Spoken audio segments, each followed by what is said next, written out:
everybody, I'm back. So I'm just going to basically be venting and ranting about my tongue piercing while y'all watch me do my makeup, kind of, sort of. So I searched up tongue piercing on Google, right? and it said the oral piercing. first of all, that's not why I got this piercing. I got it because it's cute and stylish. I love piercings and I've always been interested in the tongue piercing. Some child! Period! You know, I didn't even know that that was the thing people would say. One thing I do want to say, when you're getting a piercing and you're nervous about the pain, be mindful about how everybody's process is different. And most people who's gone through this process, turns out it doesn't even hurt them. Me, unfortunately, I was not one of those people, and the piercing hurts. Like, it hurts more than the dermal, and that's saying something because I had to scrape a little piece out of my skin.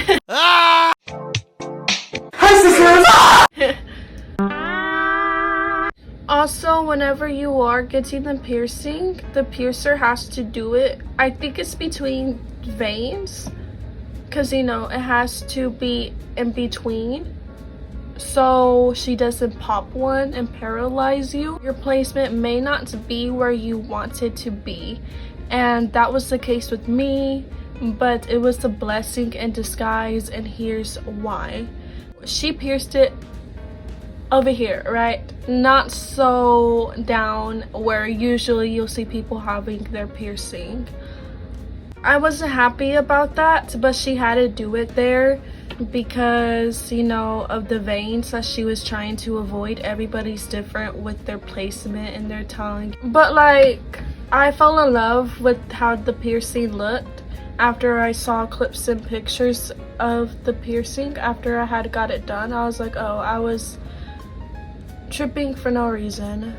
People who have their piercing lowered down to where it bumps the teeth, you know, like whenever you're resting your tongue or whenever you're talking, it can chip your teeth over time, and dentists have even said so, you know, it can do that.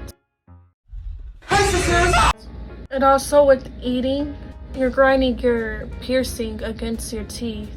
I already have sensitive teeth. My gums are sensitive, so thank God I got the piercing higher up.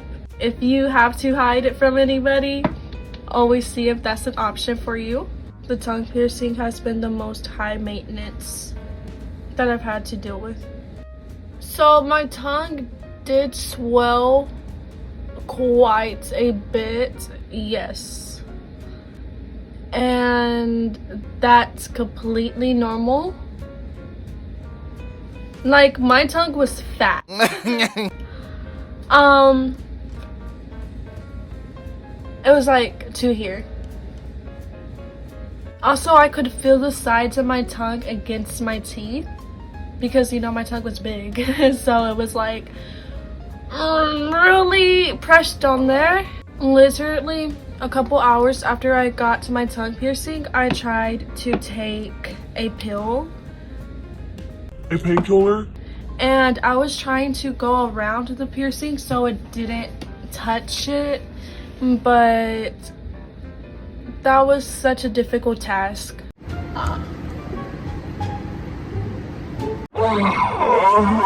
And I tried to eat mashed potatoes, and that was also so difficult because every time I ate for like the next 5 days, I would eat on the sides of my mouth.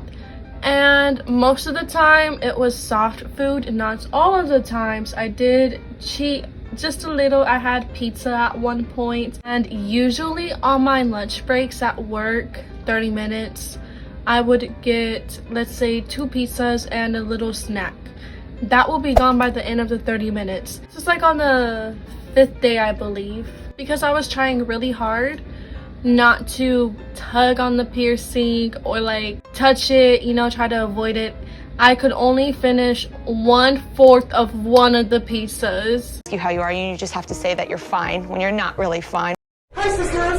I was eating very slow with my mouth open too. So I'm not like having the tongue piercing go up and down because that hurts a lot. So that's the tea on that. I also had a burrito bowl, I think on my 3rd day. And burrito bowls, they're soft, yeah, so that's why I did it.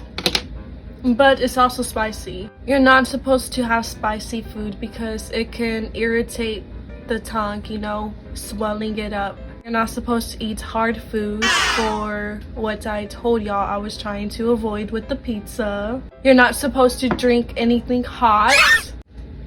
You are allowed to have cold things because the coldness helps with the swelling.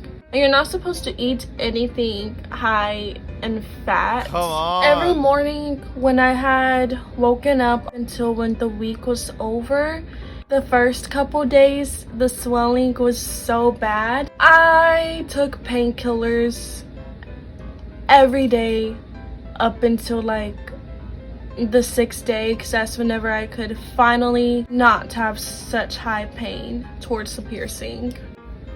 I would take a painkiller, like 2 of them. I would wait 30 minutes and then I would eat and then brush my teeth. Talking, I sounded awkward. Tongue hurts for obvious reasons. Like very awkward. And that's funny because I work at the mall in a retail store. They always have me on the register, so I'm talking literally the whole time I'm at work. I went back to work 2 days after I had got my tongue piercing, to the point where It was numb. and I couldn't feel anything. Yeah, baby, we were at that point. What I was saying before it's cut out was after you eat, then I want you to rinse your mouth right after with water if that's all you have. You know, you're out and about. But if you're at home and you're able to get your hands on whatever you've been cleaning your mouth with, then rinse your mouth with that for a minute at least and then spit it out. You know, it's better safe than sorry. At one point, I think on the 5th day, I saw that I had a white bump on my tongue. Like it was an ugly white bump.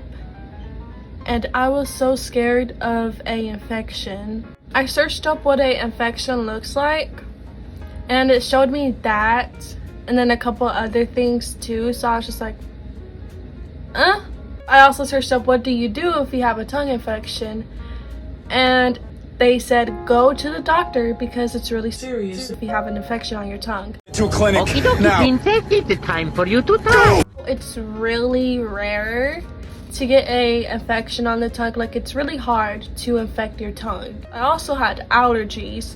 Coincidentally, I got my allergies the day after I got my piercing.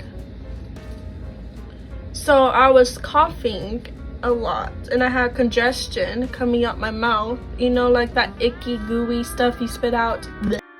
Hate it. And every time I coughed, it just tugged on my piercing. Poor sensitive tongue. I was convinced that I had an infection because of my allergies. But the next day I woke up and the little pimple wasn't there anymore, or the bump, whatever it was.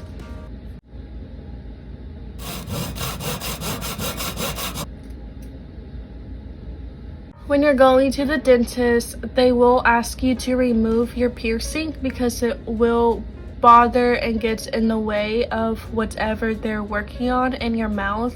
Oh, hey, son. Welcome back. Yes, it can fall out. You can't swallow it if the little knob isn't screwed all the way right. You know, the little ball?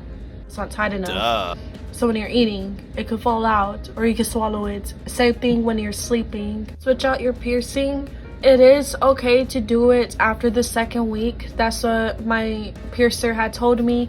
But after doing some research, they stress that you wait at least a month because, you know, the 2nd week, it's like it's done with the healing process. Like it's like right there where it's done. But it's still prone to infections, you know. since it's still fairly new, so it could be kind of more difficult for you to put the new bar in. I would suggest waiting a month. That's what I'm gonna do, because I was going to change it tomorrow until I saw more videos of people talking about theirs, and I was like, maybe I should just wait just a little. I do want to say, whenever you do change out your piercing, soak your new bar in mouthwash for a couple minutes and then change it. You could also use toothpaste and water if you want to get crafty if you don't have any mouthwash. But like, why wouldn't you have mouthwash? That's just disgusting. Keep away from any antibacterial products because it can irritate the scar. Like antibacterial mouthwash, stay away from that unless you're cleaning the jewelry or you're done with the healing process, and the same for toothpaste. Like any other piercing, try to avoid messing with the bar. When you get it done and you're, you know, in the first week, you're gonna kind of want to avoid the bar. And when you brush your teeth, make sure to still brush your tongue. I'm not trying to scare anybody to not wanting to get the piercing. I'm just telling y'all, you know, the reality of it. And I think really, to be honest, if you really want the piercing, if knowing that you have this jewelry in your mouth will boost your confidence, make you happy, or whatever, then go for it. If you're actually getting the piercing for what it says it's for, according to Google, you know, like, that's like the only. Then hey, go for it. You go, girl. Like, you do you. Like, why wouldn't you? I think the sacrifices were worth it because I'm really happy with my piercing and with the healing process almost being done.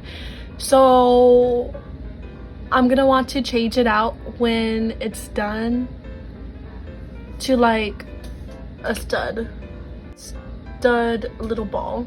The bar is big and long for healing purposes. A girl that I watched on YouTube, she actually really likes this bar, so she kept it and she's not gonna change it. She said she's gonna keep it forever. Could it be me? But if you like it, hey, save your money. So that was my experience, and that's everything I've learned from other YouTube videos and Google and my piercer herself. I do have a YouTube video up of the vlog of me getting this piercing and my tattoo and this piercing, others. It's in the description. I'm leaving that for you, so please go watch it. And if you like this video or you want any other videos, comment or message me. I'll leave my Instagram down there. Also, please leave a like, okay? Or don't leave a thumbs down if you're just a hater. You know, I gotta love y'all too. Or whatever. But yeah, I hope y'all get y'all's tongue piercing and the healing process goes nice for y'all. Okay, y'all have a nice one.